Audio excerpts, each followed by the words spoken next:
Hello and welcome to Future Frames. My name is Amanda Cupido. I am the executive podcast advisor at the Walrus in Canada. It is Canada's largest independent nonprofit media organization. I'm also the author of Let's Talk Podcasting and Let's Talk Podcasting for Kids. And I am a proud member of Gals and Gear. Let's give it up for Gals and Gear. Before we get started today, I want to just say a huge shout out to our sponsors. Without you, this would not be possible. Thank you so much, Dell Technologies, NVIDIA, and PSSI Live. We are so appreciative of your support. And again, we could not do this without you. Give a round of applause for our sponsors. Thank you. Thank you. I know a lot of you are here today, so we really appreciate the support. Now, before we call up our panelists, I do want to talk about Gals and Gear for just a moment. This is such a special community bringing women and allies together. You could scan this QR code on the screen, and with this QR code, you're going to get a bunch of different links. It'll allow you to see all of our upcoming events if you want to come and check us out in other places, at other conferences. We also have a podcast called Techwitty Talk. If you didn't catch us yet, we were at B&H booth here at NAB Show recording live. It's a great podcast, so you can find it on all of your podcast players. And that link will also allow you to get more involved in our community. And so I really encourage you to scan that, take note, and get involved. We love to see new, fresh faces and returning ones. Now, if you are unfamiliar with Gals and Gear, we do have a little sizzle. We are video producers and audio producers. So of course we have to make some media for you. So let's take a look. Hashtag Gals and Gear is a movement, bringing parity to women in media and entertainment. We amplify, train, and support women in screen media through educational, mentoring, public speaking, and networking opportunities. Our partners are manufacturers, broadcasters, producers, distributors, and other industry leaders who want to improve representation by empowering women. We are hashtag Gals and Gear. And now I'm going to call up each of the panelists. So first up, we have Laura Coover, who is a filmmaker and a director of marketing at Orbital Studios. Give it up for Laura. Next up, we have Jennifer Hyder-Michaels. She is a senior project manager at PSSI Global Services. Hello, Jennifer. And lastly, we've got Nicki Sun, CEO of Nicki Sun Media and head of production at Puget Systems. Give it up for Nicki. All right. There we are. So we're going to get started by getting to know a little bit about each of these gals and some of the things they've overcome in their roles. We're meant to talk about agility and artistry and AI and audience. It's all going to come together in these answers. You'll see. So let's start with Laura first. I know that you were initially very opposed to AI. Let's just get right to it. Right in. Jump right in. And as a creator, I think a lot of people feel that way. But you've come out the other side. You are now embracing AI in your work. Talk about overcoming that and what happened there. Yeah, it was quite a 180, actually. So a little bit of background. I started as an actor. So for about 20 years, I played people's girlfriends and wives and moms and daughters. And I've never been the hero of my own story. So I thought, you know what, I'd like better roles for myself. Very noble reason. And at Orbital, when we started incorporating AI tools into our creative workflows, I initially was like, absolutely not. It felt very fraudulent and opposed to, you know, everything that is important to me. But when I got my hands on the tools and started experimenting with them, that was what changed it for me. And I've since developed sort of a pre-visualization practice that I call precision previs because of how specific and detailed and deep I can go in my prep. And it's been incredibly empowering. So I find that as I'm building this technical fluency, my creativity, my skill as a filmmaker is increasing as well. And then I can go back to the tools with greater clarity and intention, and the creativity and tech are sort of pulling each other forward, and I'm making up for a lot of lost time. And we're going to get a little visual representation of that in just a bit. But before I move on, I'm curious about intellectual property, because I know that that's a big concern for creators. So how do you balance that, and how do you feel like you retain that IP when you're creating something? Yeah. And I totally appreciate and respect those concerns, and they're real and important. And I can share a little bit about this when I go into my couple slides to share. But at Orbital, we're hosting all of our AI operations on our local infrastructure. So when I am putting my materials into these locally hosted models, they're not being sent up to some mystery server in the cloud. They're not being used to train other models. They're being kept locally in-house. And that sort of has given me the assurance that I need to be able to, jump in with both feet. Thanks, Laura. Very fascinating. We'll get back to seeing more of that in just a bit, but let's go to Jennifer. And so, hi, I know you've also had to do some 180s, and that's sometimes with perceptions from others about the industry. And early on, when you wanted to pursue broadcasting, you were told, don't do it or else you'll be broke and hungry. That's true. What the heck was that about? Yeah, I'm flashing back to senior in high school, Jen, and I was touring some college campuses with my mom, and this one particular university was courting me for a music scholarship, and they happened to have an expo set up to visit the different colleges and degree options on campus. And so while I was there, I made a beeline straight to the broadcast journalism department, and the department head was there. And he started talking to me, asking me what I was interested in. And I was like, well, since the 6th grade, I've known I want to go into the broadcast world. The ultimate dream is I want to be the next Mary Hart on Entertainment Tonight. He looked me in the face, laughed at me, and said, well, darling, I hope you're prepared to be broke and hungry for the rest of your life. My first initial impression was like, wow, way to really dream crush a potential incoming freshman in college. 2, you're bashing the own industry that you're working in. But 3, I had gratitude because I thought about what my parents instilled in me to never give up on anything. And I thought immediately, mentally, I'm going to prove you wrong. I'll find a way. And here I am 28 years in the industry. I found a way and I proved him wrong. Fun fact, I also did not attend that university. Give it up for Jennifer. And you are now one of a handful of women doing what you do. So talk about the specific role you have and what it's like to be a woman in that role. I've been a production manager. I've been a production assistant. Now as a senior project manager at PSSI. It's really great to work with different sporting entities, and no 2 days are the same, which is one thing I love about our industry because there's a new challenge every day. And, starting as a runner and working my way up to where I am now, I'm really proud of the successes as a woman, because if you look around the room, typically it's only about 20% women that you're looking at in the industry. So when you're able to be a part of Gals and Gear and these organizations and lift each other up, it's a really wonderful opportunity. Thanks, Samara. Lucky to have you as part of the community. So thanks, Jennifer. Nicki, you also had a big overcoming story. You were in a big car crash. And I know you've spoken about this on your social platforms. We actually do have a bit of a video from her experience of her rigging up her wheelchair so she could still be a content creator. Talk about this experience. When it all happened, my first thought was, man, it's going to be interesting being immobile. I was immobile for like about 7 months. And for someone who's so independent, usually like behind the camera, in front of the camera, I couldn't be in front of the camera because I couldn't walk, I couldn't stand, and I couldn't be behind the camera because my left hand was partially broken, and I had to kind of revive it back to health. So like, how do I and how do fellow folks who are in this industry continue to do the work when you're temporarily disabled? So I found a way to rig up my wheelchair, and it actually proves as the best dolly.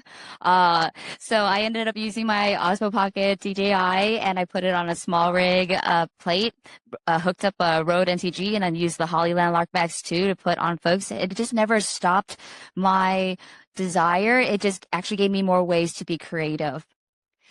How quickly were you able to be like, I'm rigging this thing up? Like, was it immediate, or did it take you some time to mentally get there? Because it's a lot to process. I think once I got in the wheelchair, I was like, it was a next day order. So. Okay. So pretty quickly. Wow. Talk about agility. That's so impressive. All right. Let's circle back to Laura now.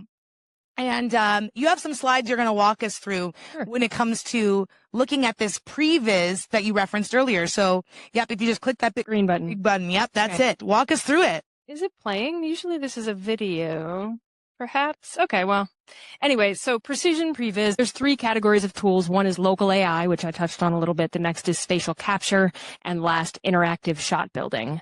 Okay, local AI. So I described how it's hosted locally, which is an IP protective measure. We're using Comfy UI at Orbital, which is a really cool custom AI workflow builder. And what it does is allows us to set parameters that will influence what these locally hosted models will draw from and how they generate content. And so that's given us a lot more control over, a particular artist's materials being siloed from others and so forth. And you can see a before and after of my storyboard alongside what I was able to generate with this tool. And, the bottom one is a lot closer to the movie in my mind, and director's vision is only as good as her ability to communicate it, right? And this is helping me communicate my vision better. Was that in Paint? You did that in Paint? Yes. Nice. Yeah, not the greatest skill set. So that's the local AI. Next is I'm so excited about this, Gaussian splatting. Is anyone familiar with Gaussian splatting? Okay, cool. So basically it's using LiDAR technology and photos. I'm scanning a location, a real practical location, and then using AI processing, turning this LiDAR data into a photorealistic, spatially accurate virtual replica of an actual environment that I can then bring into Unreal Engine and navigate through 3D space. Within Unreal Engine, I can take virtual cameras and they understand lensing. I can start putting together sequences and building shots, all before I step foot on set.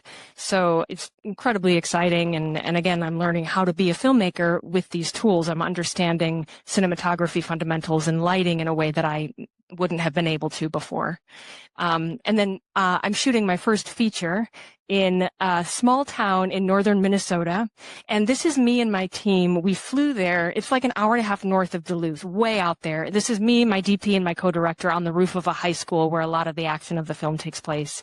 And right now we're pulling geospatial data into Unreal to do the exteriors. However, next week, I'm flying back to Minnesota and I'm going to go to the school where about 80% of our film takes place with my scanner. I'm going to scan all of the interiors, create Gaussian splats, and then pull them into Unreal where my DP and my co-director and anybody else in our team can start working and start making the movie from LA or anywhere in the world.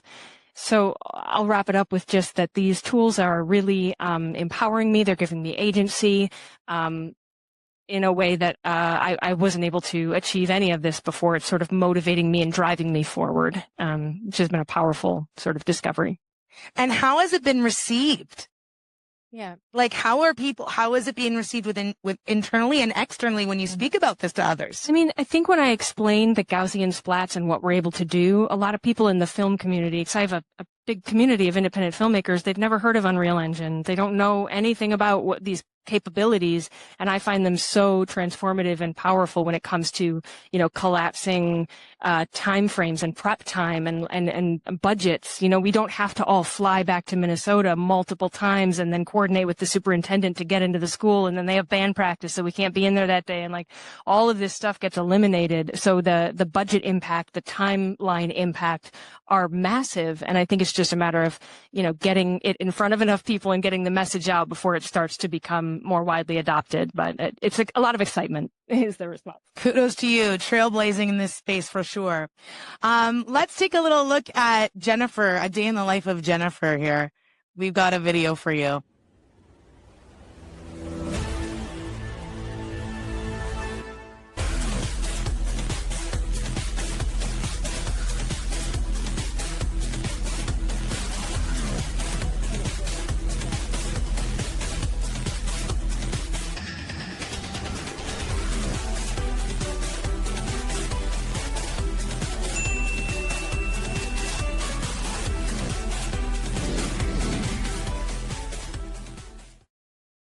I am so excited for you to talk more about what is going on there and all of the incredible projects PSSI works on.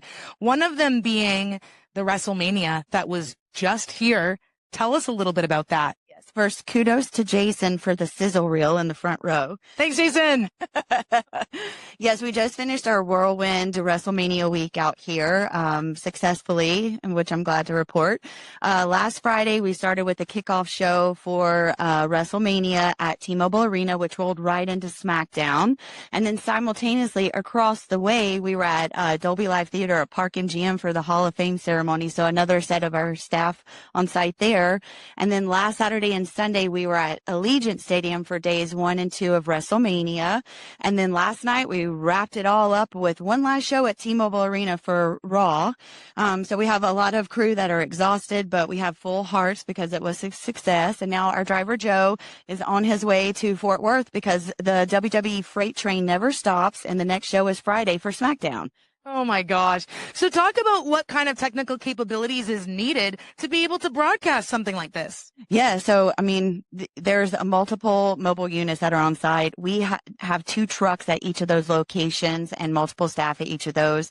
And we're doing both satellite transmission, but also we're utilizing our other tools that we have in the arsenal, which is, IP, SRT, fiber, whatever transmission solution that you need, we have an option for you to provide that.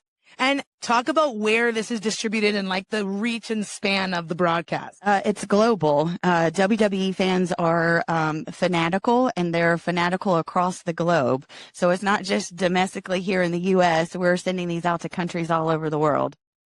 And I know that there can be a lot of coordination that comes with that. So what are some of the behind the scenes on global broadcasting that some people might not realize happens? Well, I usually say I'm the lady behind the curtain. And if everything goes well, you don't know who I am. And if something goes wrong, then suddenly my name is shouted. And not normally I prefer to be the lady behind the curtain. But yeah, there's just hours and months of preparation, especially for WrestleMania. I mean, they do a lead up for an entire year with what that entails. So yeah, I would say, you're working with the satellite providers. We're working with the client. We're working with all the receive sites around the globe. We're dealing with the fiber bookers. I mean, it's really just all over the place of how it takes to put the show together. It's hundreds of people. And it's very impressive what PSSI Live has been able to get as far as contract wise. We can say, I think, that you are going to be supporting with the FIFA broadcast coming up, right? That's huge. Yes, we are. Woo! It started last year in 2025. We were able to support Eurovision and also FIFA for the Club World Cup with our S&G, with our mobile unit, uplink trucks. And we really were able to build on that foundation. The main thing was to show them that the strength of our fleet, our engineering team, and also our partnership with a peer on their encoding technology really elevated us above everyone else to show that we could handle the magnitude of that contract. Okay, well, we'll hear more about that in the next round, but thanks. That's so exciting. And now to get a little glimpse of Nicki's work, let's take a look at this reel that she has prepared for us. And I'll preface this by saying there are so many creators out there who sometimes struggle with, do I go independent and do my own thing versus do I work within a company and do I get a full-time job? And Nicki has found a very unique way of doing both. So let's take a look. I just started a brand new job at a dream company.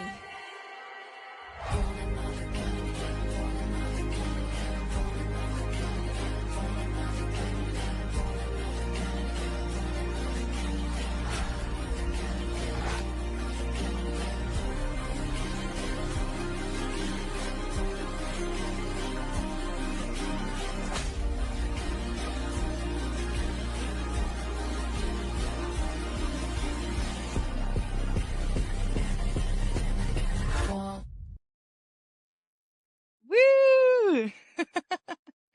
All right. So tell us, how did this all come to be? I have to give it up to NAB Show because I get to meet a lot of wonderful companies out there. I naturally, since this is my 10th NAB Show, and I will say that being a woman in tech, it wasn't always the easiest to get my message out, and being able to connect with brands who really see and resonate with me as a person and not a product is a huge thing as well. I actually met Puget Systems back in 2021. We did like a collaboration. They built me a custom RTX 3090 workstation. It allowed me to run my multicam 4K video podcast show. Render times are ridiculously like fast. And so I just was such a huge fan of them. But what stood out to me even more is during the accident, they just reached out to me as a person and just asked me, hey, we're rooting for you. Do you need anything? Can we send you something? And I was like so taken aback by that because you didn't have to do that. And then I was like, yeah, I don't need anything, but I would love to see if we can like work together on something. And then I saw on LinkedIn that the president, John, had posted a creative brand manager position, but because I wasn't in Seattle where they're based, I was like, before I seriously apply, like, would you consider a creator out of Seattle? And they were like, for you, we are going to custom build you a role just like we custom built your PC. And I think that's the beauty of it, is just feeling heard as a creator, that they don't encourage me to lose my identity. They actually encourage it. They said, like, you being out here at NAB, you being on panels, you speaking, like, that is not a conflict of interest. That actually is an advantage. And so much in my past life as a creator, I've always kind of been seen as a conflict of interest, where I could bring my context to you and it benefits you, but I can't do the same. And it's not vice versa. But with Puget Systems, it's been a beautiful thing. Like, even the president came to my last panel to just say, we support you. And it's just been such a wonderful experience. And it really allows me to help advocate for more creators, as I'm also on the NAB Creator Council. Like, genuine partnerships can work. Be kind and like really partner with creators here, because when you have synergy, that's the best kind of partnership. It's not forced. You don't have to be paid to pay for a product. It just comes from the heart. Talk about your approach to creating content. You're very creative. So when you look at a story, how do you tackle it? What is your approach to creating unique content? Well, I would say in my personal life, like, I started creating content because I didn't see folks like me on screen. So it really challenged me to, how do I combine entertainment with infotainment? And that's what I did. I started up on YouTube, and I was really highlighting an audience that never was mainstream, not before, like Shang-Chi and the Legends of the Ten Rings, or everything everywhere all at once. There wasn't a lot of like faces like mine on TV. So I started my own independent production. I learned how to film everything, edit everything, produce everything. As the host, I also do a lot of research ahead of time. And then you're also your own marketer, because no one else is going to market you harder than yourself. So I've had to learn and wear so many hats to do all these things. So in terms of being creative, yes, even with what Laura did, setting up the cameras or all the angles, because you don't know if somebody else is going to film it for you. So she literally has like 5 cameras everywhere. I have my DJI Danila's holding it. And we're being able to reutilize and repurpose a lot of content day to day. So I think for me, it's just, how do I get content done faster, but also more efficient, but also at the end of the day, honor the story. Because if you're not honoring the story, no one's going to watch it. Are you using any AI systems? I would say the only AI systems at the moment that I'm utilizing for just in general on the back end, I love Claude, but I utilize it I talk to Claude a lot in order to just get my thoughts out, and so he can organize it. And then in regards to AI, it's a lot of the AI program that's already built within like programs like editing software like DaVinci Resolve, huge fan of DaVinci, and being able to like transcribe my entire podcast, being able to superscript, where it is able to pick frames for me when I'm doing a multicam podcast. I could just be like, let's see how it goes, and they'll just cut my entire hour podcasts, and I can still go in and adjust it specifically if I didn't like it, but it's like having like another editor in the room. Brilliant. All right, let's go around one more time, and I'm curious what we can look ahead to for each of you. What are you working on, and is there anything else at NAB Show that people should be aware of, or just what you've got on your dock? Laura? Well, after my Minnesota trip, I'm going to be publishing articles on LinkedIn about that process of catching the Gaussian splat and then doing my previs. So if you want to learn more about that process, you can follow that journey. Just follow me on LinkedIn. And then the Dell booth, when I talk about the local AI operations that's supported and made possible in large part because of our Dell Pro Max workstations, which are equipped with these incredible RTX Blackwell GPUs, NVIDIA RTX Pro Blackwell GPUs. And so Orbital runs on Dell. We are hosted in their booth right now, and we have a spaceship in the booth and a virtual production demo. So you can go sit in the spaceship and get a little video of yourself, like a little trailer of you driving a spaceship through space. Oh, cool. So yeah, it's N2629 in the North Hall. Check it out. Amazing. All right. I got to check it out too. Jennifer, what about you? Well, we were talking about FIFA. That's all the rage inside of our company right now. So starting in June, we will be at 16 stadium venues, and that's spanning across the U.S., Canada, and Mexico. The international broadcast headquarters will be located in Dallas, Texas, and we will have a team there on site. We'll have 2 TVRO, which is a receive antennas to take in all of the matches coming in from all the different venues, and then a separate C-band uplink truck to send out that distribution feed. We're also leveraging our teleport that's in Pittsburgh. It will be the disaster relief recovery feeds for both the U.S. and Europe, and that's in partnership with Telstra. Telstra is based out of Australia, but they utilize our Pittsburgh teleport as their North American hub. So that's always been a great partnership and lucrative, I think, on both ends. That is something that we enjoy. So I would say, that's the big part is FIFA, but we always have everything else going on that happens annual. I also work with PGA Tour Entertainment for golf events. My other clients are DAZN and Bare Knuckles. I help, they're called commercial premise feeds. They're the feeds that come in, like say you go to a Buffalo Wild Wings and you watch an event from their bar. Those are the feeds that you're going to see there. So that's a whole other set of distribution and contribution that goes out for those. Wow. Very impressive. Nicki. Well, I guess as the new head of media production at Puget Systems, go check us out. We are in North Hall, booth N2571 this whole week. And speaking of creators, I really loved how Puget Systems has worked with Corridor Digital. So if anybody's familiar with Corridor Digital and the Corridor crew, we actually filmed their very first VFX artist react live at our booth. So the entire thing, we have a built volume 20-foot LED screen. And my first day on the job was the NAB show booth design is due at 5. Like, would you be able to help build that? So literally since the first day of my job on April Fool's Day, and it wasn't a joke, I had 18 days to produce a full run of show for Puget Systems. So in a way, my work is on that stage right now. This is the first time stepping away because I find so much value in GALSNGEAR. And speaking of GALSNGEAR, I get to interview the founder, Amy DeLuise, tomorrow at 11 a.m. at the Puget Systems booth. So please be in the audience. We're going to record that. And I was even able to get Puget Systems to also sponsor GALSNGEAR too. So I think it's just who we are, what we love to do, being able to synergize and making sure that we create impact in these communities. So I'm just so grateful to be here. And I just want to shout out to Amy and the GALSNGEAR team. That's right. And perfect cue to get me to put up the QR code one more time for GALSNGEAR. And another little fun fact from me is that last year at NAB, it was my first time at NAB show, and it was this exact panel that I attended, and I beelined it up after, met all the panelists, met Amy, and got part of the community, and now here I am on the stage moderating for them. So the power of connection in this community, it is real. Thank you. Thanks for having me. It's been a pleasure moderating this.